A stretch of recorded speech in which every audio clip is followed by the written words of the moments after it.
my fellow readers, this is Dark Symphony 777 with another pair of fan fiction reviews. As always, link to the stories will be in the description below. Please like the video, subscribe to the channel, click on that bell for notification, leave a comment in the comment section below on your thoughts of the story. And finally, this is my opinion. My opinion is not indicative of everyone in the world, so please respect that. So, I got two stories today to talk about. They are Cataclysma by Zero Edge and Life Can Be Unfair by Sinbreaker. The reason I'm lumping these two stories together is twofold. One, these stories kind of have pretty much the exact same problems. These are both pretty badish stories, although the direction these bad issues are like completely different directions. Just let me explain before you cast judgment, because don't worry, there is going to be a legitimate reason why I'm doing this.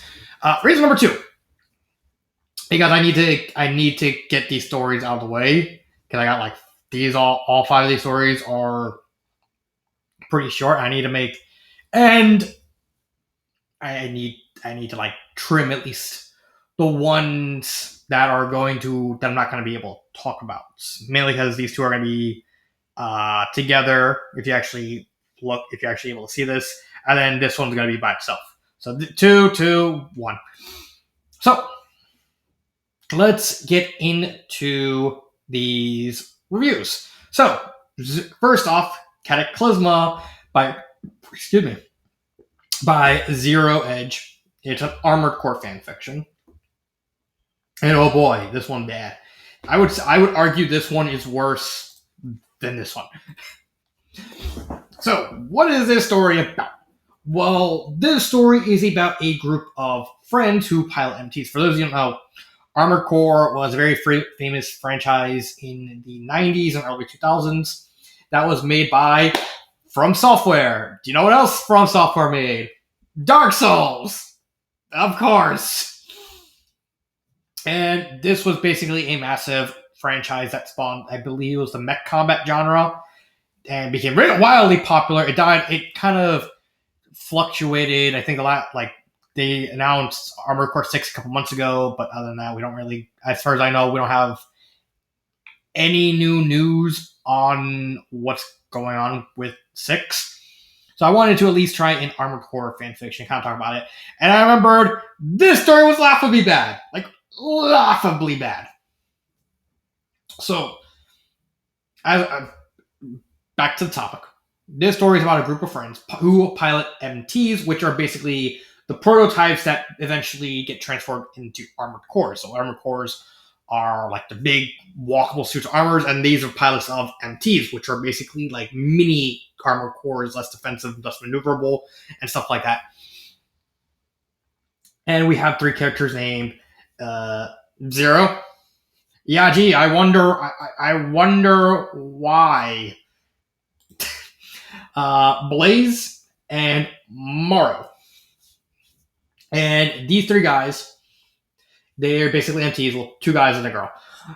And they get a response call from someone inside a base because they're asked to help out an NAC and a group of MTs for their mission, which, it's unusual. So they run into 2 other characters, Angel and Dash, and they basically work together. They infiltrate the base, they shut down everything, and they find the person to basically get like an emergency call on them. Say, hey, I need you to pick me up. They go to the jail cells, and it's a mechanic. And he said, as a thank you, I'll upgrade your armored cores when you get them.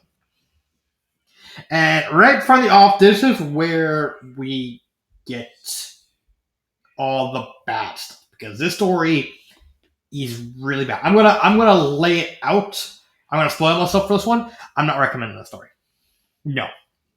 Let's talk about the problems with the plot after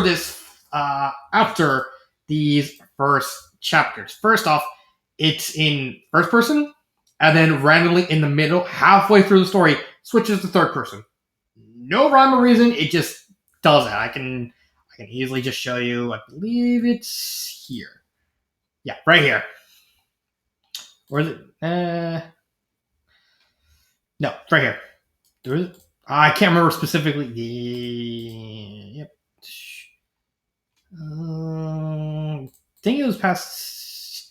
Yeah, right here, chapter 11. This, and then it just randomly it switches to like third person for no reason. And then we have the plot. So this guy Zero, after rescuing the mechanic, gets the mission to do the AC, and he's taking the test, and then he sees this weird machine out in the distance, and it just kind of disappears in the sand, and he's just confused. That's kind of thrown off his game. It's like, all right, that's not bad, especially in first person. Kind of like Armored Core style horror sort of thing, but it's not. Turns out these robots, these mysterious robots, are owned by a machine called Cataclysma, the name of the story, who's basically a sort of bioweapon, like a sort of bio. What's the best way I can bioorganic weapon style AC, and it has like this cages, and it has a scythe, and he basically just wants to destroy everything because of course it does. Very generic sort of thing. And the people who made Cataclysma, they realized, oh, this is kind of the worst thing we could have done. So they made these special weapons that are made to fight it. And so what happens is the people who fought it, which were the main character's parents, they fought it. It didn't really work. It didn't fully work out. They couldn't kill the robot, but they managed to get it sent into a alternate dimension to basically kind of like keep it at bay.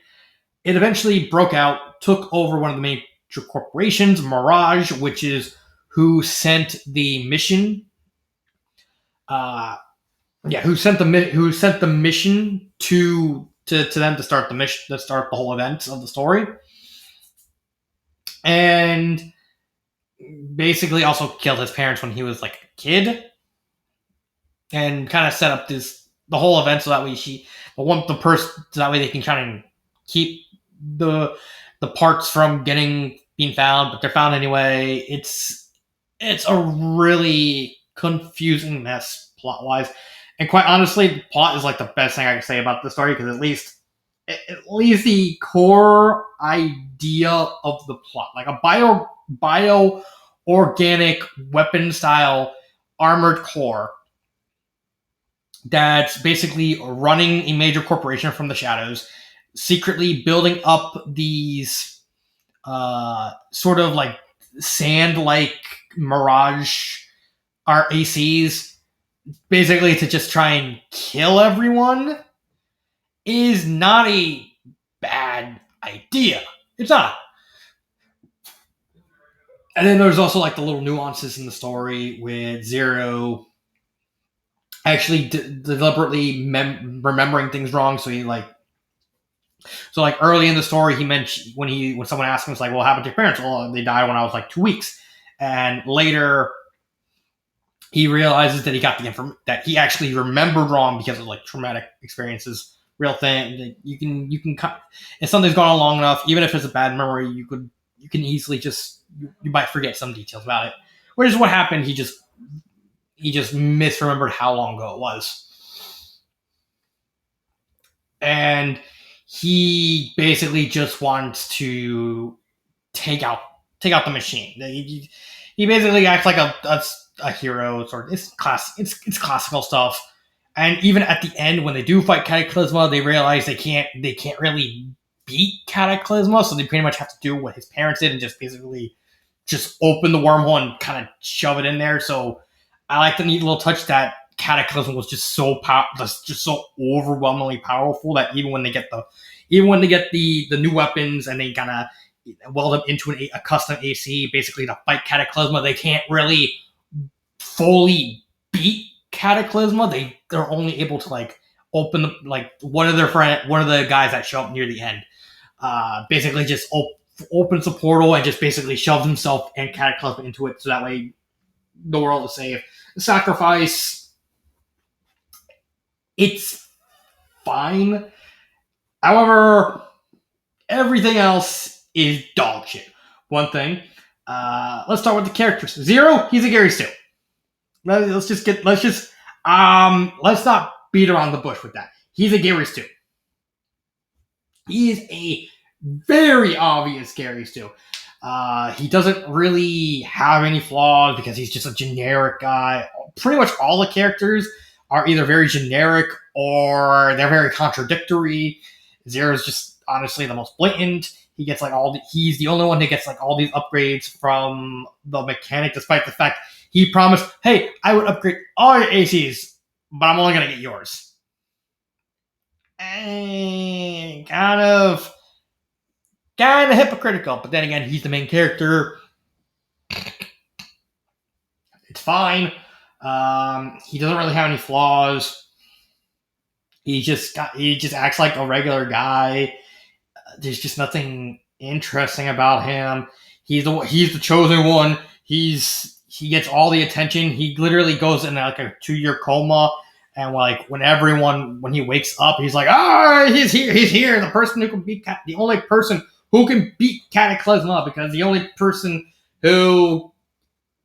the secret weapons can only pilot a command of like the person with like related to the people who previously used it. It's just so blatantly obvious he's a Gary Stu.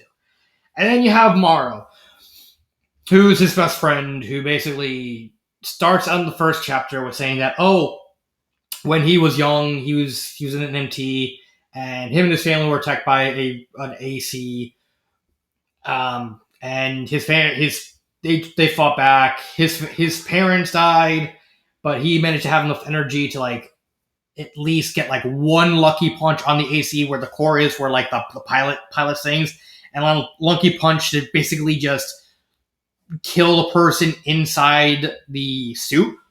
And ever since then, he's never really been a big fan of the whole Raven system because of what happened. And then in the very next chapter, he's like, I got a Raven test!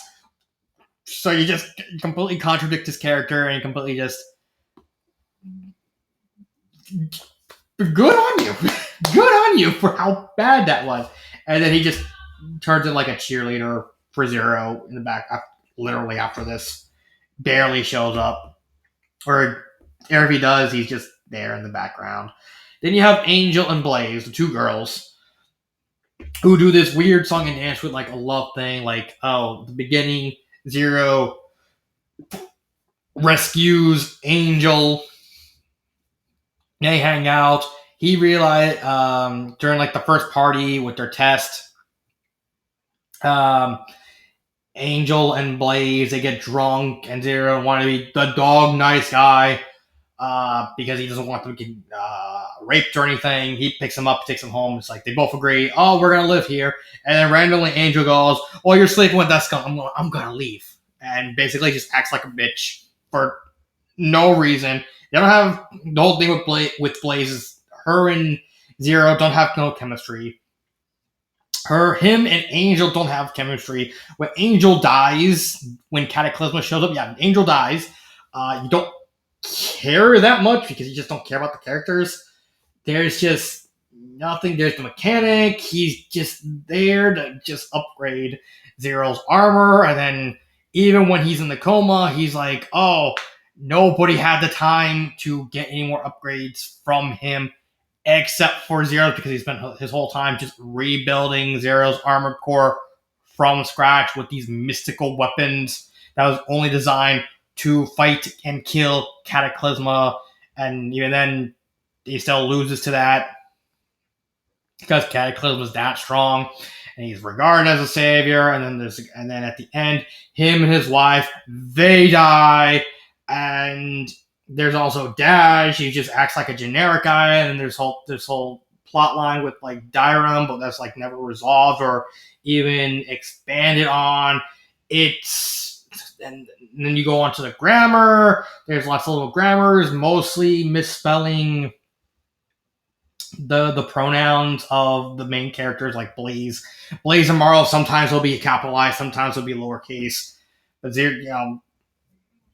that one's kind of understandable because Morrow and Blaze are actual words, so maybe the author might have mixed them up. Pacing wise, it's very, very fast paced. I literally read this story in a day. It's just no. Do I have a favorite part? No. Do I recommend it? No. As I said earlier, just straight up no. Would I have a favorite part? No. Wait, not that. What would I change? What would I do to fix the story? Simply expand upon everything. Leave it first person. I honestly think the story would work better in first person. Change the third person to first person. Expand upon literally everything. Like this story with the plot you're trying to do is way too short. Everything's just cut off and just rushed through, so you're not getting any time to really care about anything going on, and just expand upon it. I don't have anything to say. It's just this is just a nothing story. Let's move on to something more interesting. Life Can Be Unfair by Sinbreaker. Sonic the Hedgehog fanfiction. This one, I wouldn't say it's as bad as Cataclysma. Cataclysma's bad. This story's bad. This story's bad too, but this one has an excuse. Because this story was the author's first fanfiction. I don't think this was his first. Oh, it was.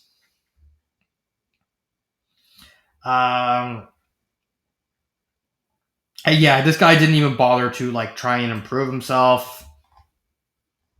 He just did one story, realized, oh yeah, I don't know what he likes my story, and then quit. Life Can Be Unfair. At least I'm willing to bank on a curve because it's very, very telling that this person at least tried. Like that's the difference between this story and this story. This author didn't try. Sinbreaker tried, and you can kind of reflect that the author. The only like the main problem is the fact that the main character befitting a lot of beginner stories, like my first fan fiction sort of thing, my first writing. It's very bland. The main character is an author avatar and a Mary Sue. Uh, there's not really usually goes to their favorite world, falls in love with a specific their favorite character. In this case, Dr. Finitas, who's from the comic books, and it's just very overly basic and just very short. However, like I said, I'm willing. This story gets is curved because you can tell that the author's tried, and if you actually go to their newest story, because she was writing until then, you can tell if you go down, you can tell that she actually learned. She actually did her best to try anything. So, back to this. What's the plot? Well, the story stars a girl named Kate Alicade. And she grew up, she's basically going with her parents. Her parents are actually kind of, I'm guessing based on the implication of this first chapter, kind of starting to separate. And they're trying to and she's just they're taking her to Japan. The plane they're in gets hijacked. It mentions that she had a friend called Sarah, who had a whip ring that teleported her to Sonic, to Mobius, and she left the Sonic with Kate. So when the guys hijacked the plane, they basically did the whole thing. They basically pointed to the mother's like, and the mother's like, take the dollar instead. It's like, all right. So they basically take Kate. They put the gun against her head. They're about to fire when turbulence happens. The ring falls out, opens, and she falls in and lands in Mobius, where she gets to meet the Destructrix, and Dr. Finitas and all his and all that. And she turns into this is basically what she turns into. This is her Mobian form, just basically a lynx. She's very overpowered. She gets like aura. She gets like Lucaria aura stuff, and she basically just hangs out with Dr. Phineas playing pranks. There's a chapter where they have like poker things, and her and Dr. Phineas use like warp rings to kind of like cheat and get better cards. And then the Dark Egg Empire shows up. They sort of take over. She leaves. She hangs out with the Chaotix. Dr. Phineas, convinces her to come back. She goes because she like realizes, oh, I love Dr. Phineas. Finds his wife. His wife's dying. Yeah, she dies. The Dark Empire realizes that we don't trust Phineas, so we're gonna blow up his house. She basically saves Phineas. Then she gets roboticized. They do eventually manage to unroboticize most of her, except for her arms, because her arms were like too damaged. In the robot forms, they were like too damaged to be able to risk unroboticizing those parts of her, as well as the legs. So now she's like a cyborg, kind of like Bunny Rabbit. And then the story kind of reveals like, oh, there's more human turned Mobius. We're just going to have fun. We're just gonna meet them all. And the story kind of ends on like I guess you can say a goodbye of her saying, "Oh, I'm with like the Destructionists, having fun," and all that. Goodbye. And that's pretty much that's more or less the plot. Like it's a very fractured plot, but it does have a lot of neat ideas. I think this is actually one of the more creative takes of. Usually with these types of stories, the author has like a bunch of the author avatar or the main character. They have a lot of info on the world they end up to, and so they kind of use that info to kind of mess around.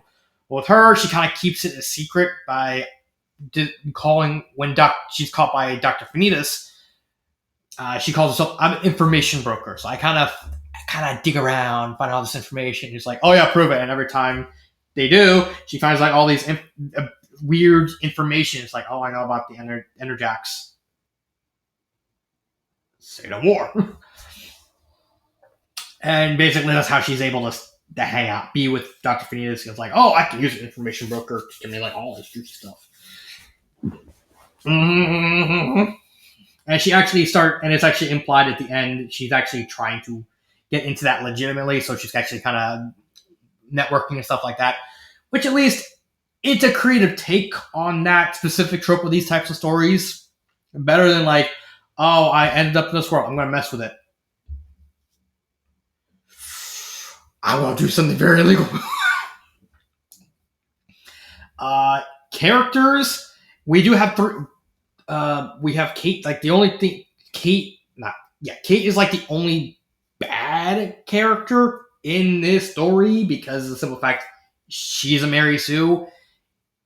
Not much I can say about that. She has the aura thing. At least, I guess you could say with the aura, you can kind of explain it because she's like the Lynx, and I cannot remember if they really went into like Link culture in the Sonic Hunt. I am not super familiar with the comic, either the Archie or the IDW, so I don't know if they did anything on the Lynxes. I know they did a bunch of stuff on Sally and her family, Anton, Bunny Rabbit, the Echidna clans. Dr. Phineas is an Echidna, but I can't remember if they did anything with the Lynxes.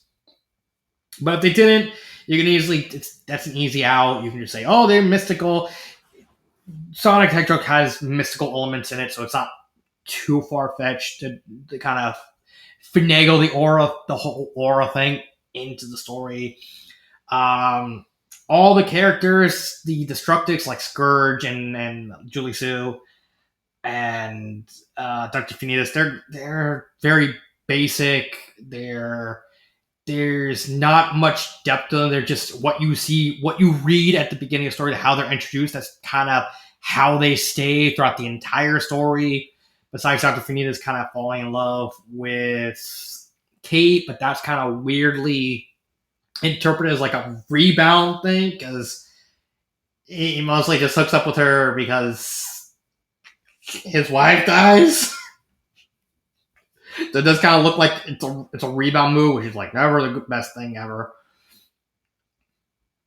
And there's also Sarah, who shows up as, what was her name? That's her name. Philaday, who's Echidna, and she just acts like a normal girl. Yeah, that's basically like the big problem with the story is all the characters, the plot, the pacing, the grammar. It's all very basic writing 101 stuff. So it doesn't really get deep. It doesn't really get interesting. It's as basic a flat line as you can get. Like it doesn't. It, it's a lot of bad stuff, and you can kind of ease it out because of the fact that like you can easily tell if you know you're reading, know how storytelling works. You can tell the author is basically just starting out with the writing and just kind of working or kind of figuring things out as she goes along, and kind of just So there's a lot more wiggle room with forgiving and kind of passing this stuff over. I still think this is a bad story. I'm not recommending it. Do I have a favorite part? I actually kind of like the poker game. Basically, they all like Scourge and the Structures. They're just goofing off having a poker game. Scourge basically is tired of Kate playing pranks on him, so he's like, "I challenge you to a poker game." It's like, all right. And it's like, should we get Dr. Finitas to join? It's like, yeah, I'm pretty sure he's not going to join. And Dr. Finitas is like standing behind Scourge, like, hey, you want to join us? Sure. So they basically just start playing poker, and it just comes down to Kate and Dr. Finitas. And then Kate realizes, wait, he's cheating. And then the last hand just basically just boils down to them literally you opening the warp rings underneath the table, and both of them knowing him to just going in, reaching and switching their cards around while trying to out poker face each other. It's like, it's like, I know you're cheating. I know you're cheating. Touche.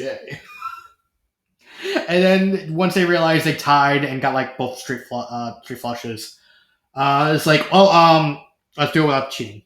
All right. And then Dr. Finitas just completely curb stomps Kate. And like one in like the last game. It's like, aha. It's very basic, but at least I gotta chuckle. It's something. What would I change? I honestly, same thing with Cataclysma. I think the story just needs to be polished, just expanded upon, polished. Like you can, like I said, with the ore, you can finagle that in. The information broker, that's actually a good idea. A lot of these, unlike Cataclysm, which is just straight up bad, this is like at least there's good ideas in the story, and so you can just there's at least some good ideas that are executed at least decently well. Like I said, the information broker is actually a really clever idea. You can easily go make a couple chapters of her expanding into trying to learn the information to kind of support and kind of keep up her facade sort of thing. You could have her interact with other characters, like you only did the Chaotix and the Destructress. Have her hang out with Bunny Rabbit. Have her hang out with Sally Acorn and the Acorn Royals. Maybe have her meet Sonic or Rouge, or probably not Shadow, because I'm pretty sure Shadow would just make you just be so much edge that but yeah, I don't really have any more to say. I'm at least I would still say this one's better because at least this one can be excused a lot of the stuff. This one can't. I don't have anything more to say about these two stories because, and now you know why, because so much of the problems are the same. Just one is irredeemably bad. This one's just a beginner learning the ropes. But yeah, that's my review on these two stories. There's not much to say about them. I'll see you next time. This has been Dark Symphony 777, and